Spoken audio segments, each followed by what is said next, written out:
Okay, let's look at a couple drills that will help us with side bend to the left in the backswing, which is the necessity to keep the head pretty still.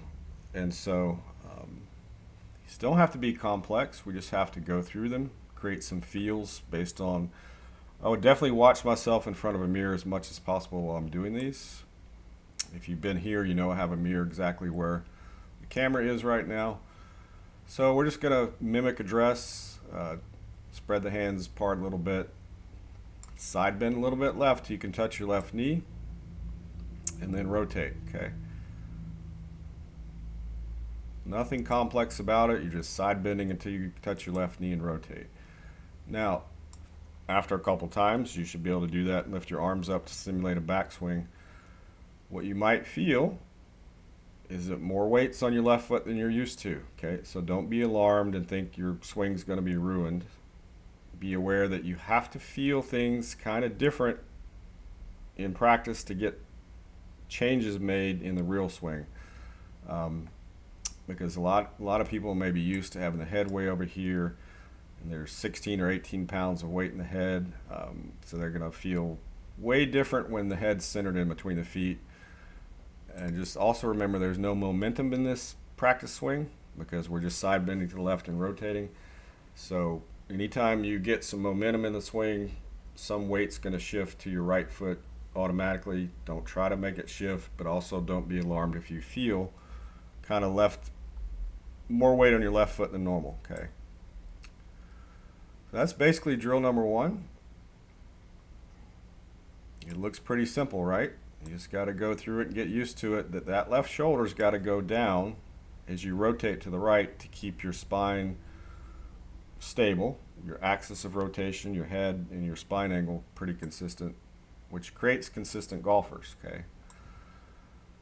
Then I'm just making a little bit bigger turn and watch myself in the mirror, but you see I'm still doing the same thing. And then this is drill number two. Just put a club across your shoulders, get some sort of reasonable golf posture. What you'd be looking at is belt and club, pretty similar to each other. And then here's the little secret. Take your left arm off if you can touch your left knee. You have bent to your left enough, right? Because if I was standing up, I'd have no bend to the left. If I was back up in here, I'd probably have right side bend.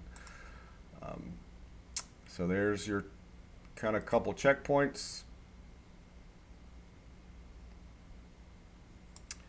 And stage two of this drill would be to stop where you are, reach up and put some sort of reasonable arm position holding the club.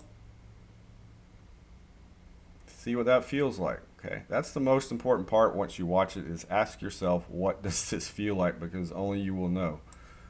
And then if you can again reach down and touch your left knee, you've done a good job of side bending and rotating into the backswing, okay? And there's a front view. So this would look pretty similar to the previous drill. I'm just introducing a club and starting to let my brain recognize the feel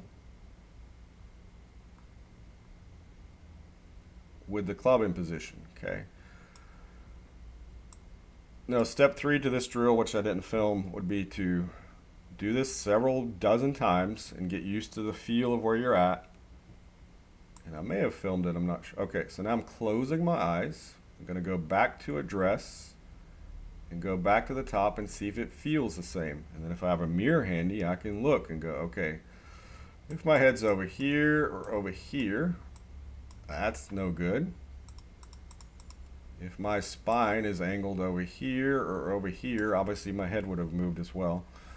But you just check it. You go, okay, can I create a feel, and then verify it with a mirror, and then do it eyes closed for a couple seconds and go, okay, I got to figure out how to get this feel from the address position and rotate to the top. And for a lot of people, if you will close your eyes at the top for just a couple seconds and then rotate back to pretend address and then rotate back in that position, that's great practice, okay?